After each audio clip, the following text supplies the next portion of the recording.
নমস্কাৰ বন্ধু বান্ধৱীসকল, তোমালোক সকলোকে মই মোৰ ইউটিউব চেনেল ক্লাছ 10 to 12 লৈ স্বাগতম জনাইছোঁ। আজি আমি দ্বাদশ শ্ৰেণীৰ হস্তি বিদ্যানৱ নামৰ পুথিৰ সকলো প্ৰশ্নৰ উত্তৰ আলোচনা কৰিবলৈ লৈছোঁ। গতিকে ভিডিঅ'টো স্কিপ নকৰাকৈ চাই থকা। প্ৰথম প্ৰশ্ন দিয়া আছে, হস্তি বিদ্যানৱ পুথি শীৰ্ষক পাঠটি ক'ৰ পৰা সংগ্ৰহ কৰা হৈছে? উত্তৰ হ'ব হস্তি বিদ্যানৱ পুথি শীৰ্ষক পাঠটি যোগেন্দ্ৰ নাৰায়ণ ভূঞা সম্পাদিত সূৰ্য কুমাৰ ভূঞাৰ বিবিধ প্ৰবন্ধ নামৰ গ্ৰন্থখনৰ পৰা সংগ্ৰহ কৰা হৈছে। তাৰপিছত নেক্সট প্ৰশ্ন, হস্তি বিদ্যানৱ পুথি শীৰ্ষক প্ৰবন্ধটি প্ৰথমতে ক'ত প্ৰকাশ পাইছিল? উত্তৰ হ'ব ডক্টৰ সূৰ্য কুমাৰ ভূঞাৰ দ্বাৰা ৰচিত হস্তি বিদ্যানৱ পুথি শীৰ্ষক প্ৰবন্ধটি প্ৰথমতে প্ৰকাশ পাইছিল 1953 চনত শুল্কেশ্বৰ বৰা সম্পাদিত জয়ন্তী আলোচনীত। তাৰপিছত নেক্সট প্ৰশ্ন, কটন কলেজৰ প্ৰথমগৰাকী অসমীয়া অধ্যাপকৰ নাম কি? উত্তৰ হ'ব কটন কলেজৰ প্ৰথমগৰাকী অসমীয়া অধ্যাপকৰ নাম হ'ল ডক্টৰ সূৰ্য কুমাৰ ভূঞা। তাৰপিছত নেক্সট প্ৰশ্ন, সূৰ্য কুমাৰ ভূঞাৰ গৱেষণা গ্ৰন্থখনৰ নাম লিখা। উত্তৰ হ'ব সূৰ্য কুমাৰ ভূঞাৰ গৱেষণা গ্ৰন্থখনৰ নাম হ'ল এংলো এছামিছ ৰিলেশ্যনছ 17,071-18,026 এইখিনিৰ ভিতৰত। তাৰপিছত নেক্সট প্ৰশ্ন, হস্তি বিদ্যানৱ সাৰ সংগ্ৰহ পুথিখন কোনে ৰচনা কৰিছিল? উত্তৰ হ'ব হস্তি বিদ্যানৱ সাৰ সংগ্ৰহ পুথিখন সুকুমাৰ বৰকাথে 1656 চনত অৰ্থাৎ 1736 খ্ৰীষ্টাব্দত ৰচনা কৰিছিল। তাৰপিছত চমু প্ৰশ্ন, প্ৰথম প্ৰশ্ন হ'ল হস্তি বিদ্যানৱ সাৰ সংগ্ৰহ পুথিখন কোনে কেতিয়া ৰচনা কৰিছিল? উত্তৰ হ'ব হস্তি বিদ্যানৱ সাৰ সংগ্ৰহ পুথিখন অসমৰ স্বৰ্গদেউ শিৱসিংহ মহাৰাজ আৰু বৰকুঁৱৰী অম্বিকা দেৱীৰ আদেশ অনুসৰি সুকুমাৰ বৰকাথে 1656 শকত অৰ্থাৎ 1736 খ্ৰীষ্টাব্দত ৰচনা কৰিছিল। তাৰপিছত নেক্সট প্ৰশ্ন, পুৰণি অসমীয়া সচিত্ৰ পুথি দুখনৰ নাম লিখা। উত্তৰ হ'ব পুৰণি অসমীয়া সচিত্ৰ পুথি দুখনৰ নাম হ'ল লৱকুশৰ যুদ্ধ আৰু গীত গোবিন্দ। তাৰপিছত নেক্সট প্ৰশ্ন, হস্তি বিদ্যানৱ পুথিৰ চিত্ৰবৰ কোনে অংকন কৰিছিল? উত্তৰ হ'ব হস্তি বিদ্যানৱ পুথিৰ চিত্ৰবৰ দিলবৰ আৰু দোসাই নামৰ দুজন চিত্ৰকাৰে অংকন কৰিছিল। তাৰপিছত নেক্সট প্ৰশ্ন, হস্তি বিদ্যানৱ পুথিত কোনকেইজন লোকৰ চিত্ৰ অংকিত হৈছে? উত্তৰ হ'ব হস্তি বিদ্যানৱ পুথিত গ্ৰন্থকাৰ সুকুমাৰ বৰকাথ, চিত্ৰকৰ দুগৰাকী দিলবৰ আৰু দোসাই, স্বৰ্গদেউ শিৱসিংহ, বৰকুঁৱৰী অম্বিকা দেৱী আৰু তেওঁলোকৰ সন্তান ৰাজকুমাৰ উগ্ৰসিংহ কোঁৱৰৰ চিত্ৰ অংকিত হৈছে। তাৰপিছত নেক্সট প্ৰশ্ন, হস্তি গ্ৰন্থ বুলিলে কি বুজা?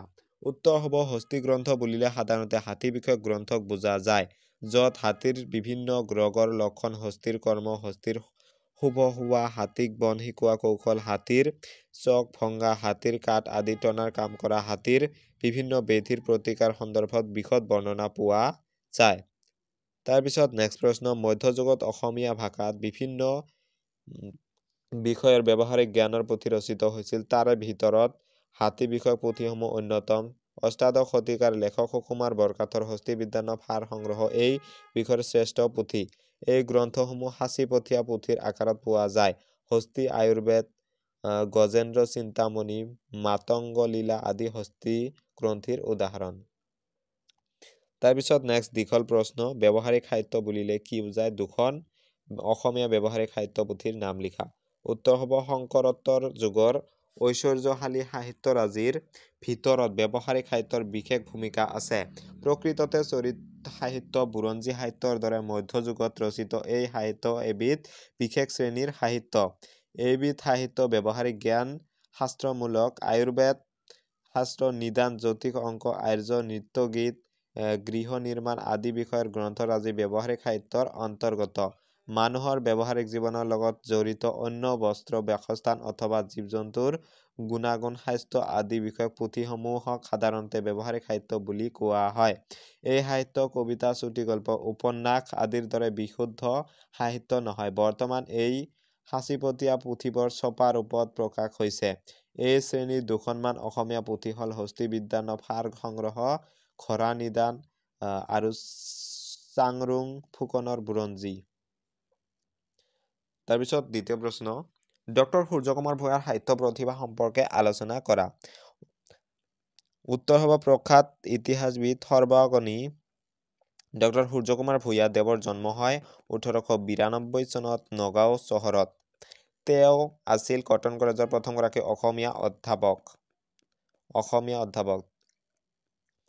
অধ্যয়নশীল ভূঞাদেৱে ছাত্ৰ জীৱনৰ পৰাই বিভিন্ন আলোচনী, কবিতা, চমু জীৱনী, গল্প আদি প্ৰকাশ কৰিছিল। অসমীয়া আৰু ইংৰাজী ভাষাত ৰচনা আৰু সম্পাদনা কৰা গ্ৰন্থৰ সংখ্যা 1,000ৰো অধিক।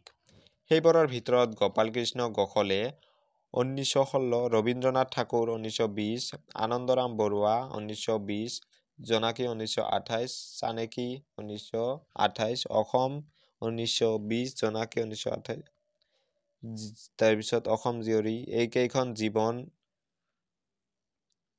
চৰিতমূলক গ্ৰন্থ। কবৰ বিদ্ৰোহ, বুৰঞ্জীৰ বাণী, ৰমণী গাভৰু, ৰাজেশ্বৰ সিংহ ইত্যাদি ঐতিহাসিক পুথি এতিয়ালৈকে প্ৰকাশ হৈছে।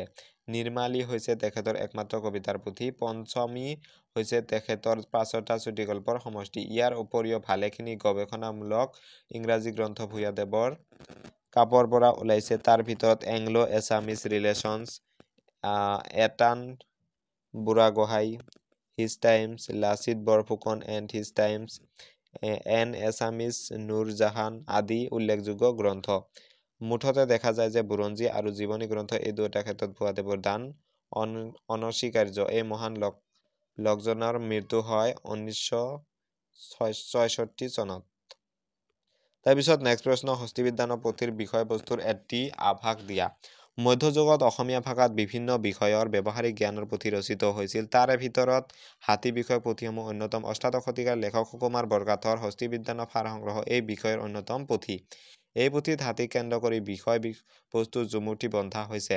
যাৱতীয় সংস্কৃত গ্ৰন্থ অসমত প্ৰচলিত কিছুমান হাতী বিষয়ক পুথি দাঁতিকাষৰীয়া জাতিৰ মাজত প্ৰচলিত হাতীৰ বেধিৰ প্ৰতিকাৰ এই সকলোবোৰ হস্তি জ্ঞান একত্ৰীকৰণ কৰি কাহিনীৰ বিষয়বস্তু ৰক্ষিত কৰিছে। আহোম স্বৰ্গদেউ শিৱসিংহ আৰু ৰাণী ফুলেশ্বৰী কুঁৱৰীৰ অনুৰোধত সুকুমাৰ বৰকাথে হস্তিবিদ্যাৰ ৰচনা কৰিছিল। ৰাজ অনুগ্ৰহত ৰচনা কৰাৰ বাবে ইয়াৰ বিষয়বস্তু মূলতঃ ৰাজ্যৰ স্থিতিৰ দৃষ্টিভংগীৰে লিখা হৈছিল।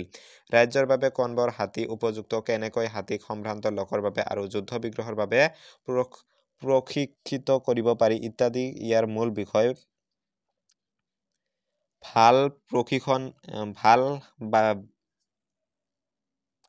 ভাল বেয়া হাতীৰ লক্ষণ বৰ্ণনা কৰাৰ লগতে অন্য ৰজাৰ লগতে অপ্ৰীতিবৰ্ধক হাতীৰ লক্ষণ ইয়াত বৰ্ণনা কৰা হৈছে। হাতীশাল নিৰ্মাণৰ নিয়ম বৰ্ণনা কৰা হৈছে।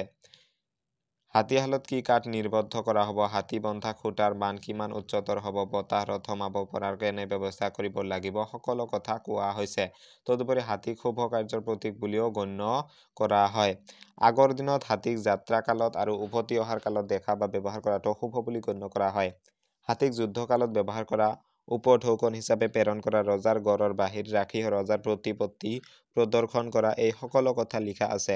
তদুপৰি সন্দৰ্ভৰ দৰে হাতী দাঁতৰ মূল্যও আছিল যথেষ্ট। কামন্দকীয় নীতিহাৰত উল্লেখ থকা মতে হস্তিক কৰ্ম প্ৰয়োগ কৰাৰ নিয়ম নিধান আছিল। যুদ্ধক্ষেত্ৰত কেনে হাতী প্ৰয়োগ কৰিব, কোন হাতীত উঠিলে ৰজাৰ মংগল আৰু সমৃদ্ধি হ'ব, কোন হাতীত উঠিলে বেয়া তাৰ নিয়ম ব্যাখ্যা কৰা আছে।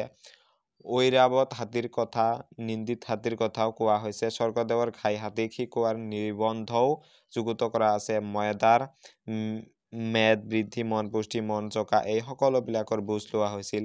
হাতী কেনেদৰে অধিক বলৱন্ত হ'ব, হাতী কেনেদৰে মন্ত্ৰৰে বশ কৰিব পাৰি তাৰ বিধান হস্তিপুথিত উল্লেখ আছে। এনেদৰে বিশ্লেষণ কৰিলে দেখা যায় হাতীক কেন্দ্ৰ কৰি পুৰণিকালত ৰজা মহাৰাজাসকলে বিবিধ মাধ্যম প্ৰয়োগ কৰিছিল, যিবোৰ হস্তিবিজ্ঞান পুথিৰ বিষয়বস্তু হিচাপে ৰক্ষিত হৈছিল। মংগলদায়ক হাতীৰ লক্ষণ সম্পৰ্কে হস্তিবিজ্ঞান পুথিত থকা বিৱৰণটি নিজৰ ভাষাত লিখা। উত্তৰ হ'ব ডক্টৰ সূৰ্যকুমাৰ ভূঞাৰ হস্তিবিজ্ঞান পুথিখন হ'ল হাতী বিষয়ক এক উল্লেখযোগ্য পুথি। হস্তিবিজ্ঞান পুথিত বিভিন্ন প্ৰকাৰৰ আৰু চৰিত্ৰৰ হাতীৰ বিৱৰণ দাঙি ধৰা হৈছে। ইয়াৰ লগতে হাতীশাল নিৰ্মাণৰ নিয়ম, হাতী দাঁতৰ মূল্য আদিৰ বিষয়ে বৰ্ণনা পোৱা যায়। হস্তি গ্ৰন্থৰ অন্তৰ্গত প্ৰধান বিষয়বস্তু হৈছে বিবিধ হাতীৰ লক্ষণ, হাতীশাল নিৰ্মাণৰ নিয়ম, হাতী বন্ধা খুঁটাৰ মান আৰু কাঠৰ নিবন্ধ, হাতী দাঁতৰ মূল্য, যাত্ৰা কালত আৰু উভতি অহাৰ পিছত হাতীৰ শুভ কামন্দকীয় নীতিহাৰ মতে হস্তিৰ কৰ্ম, যুদ্ধ হস্তিৰ কথা, ঐৰাৱত হাতীৰ কথা, নিন্দিত হাতীৰ কথা, ৰজাৰ গড়ৰ বাজাত থাকিবলগীয়া হাতী, অন্য ৰজাৰ লগত অপ্ৰীতিবৰ্ধক হাতী, বেয়া হাতীৰ লক্ষণ, স্বৰ্গদেউৰ ঘাই হাতীৰ শিকোৱাৰ নিবন্ধ, ময়দাৰ মেদ বৃদ্ধি, পুষ্টি, মন চকা আৰু বলৱন্ত হোৱাৰ নিয়ম, হস্তি বশ হোৱাৰ মন্ত্ৰ আদি।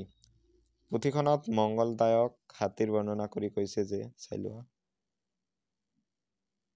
তাৰপিছত নেক্সট প্ৰশ্ন, হস্তি বিদ্যান পুথিৰ গদ্যশৈলীৰ বিষয়ে চমুকৈ আলোচনা কৰা।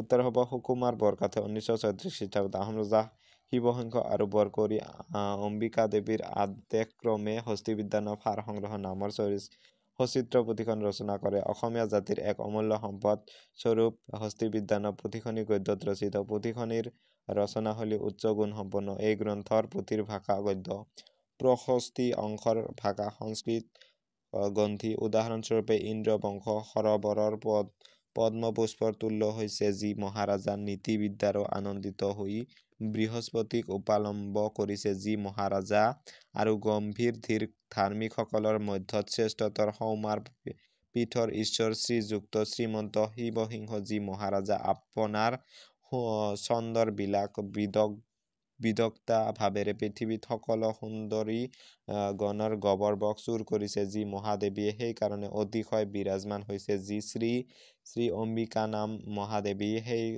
দুজনাৰ আজ্ঞাৰত্ন মালা ক্ষীৰত ধৰি সুকুমাৰ বৰকথাই এই হস্তি বিদ্যান ফাৰ সংগ্ৰহ কৰি ৰচিল।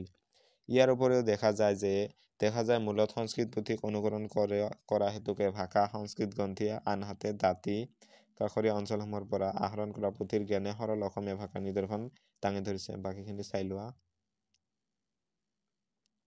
আজিৰ ভিডিঅ'টো এইখিনি আছিল। যদি ভিডিঅ'টো ভাল পাইছা তেনেহ'লে এটা লাইক কৰি দিবা আৰু যদি সেই চেনেলটোত নতুন তেনেহ'লে চেনেলটো ছাবস্ক্ৰাইব কৰি বেল আইকনটো প্ৰেছ কৰি ৰাখিবলৈ নাপাহৰিবা।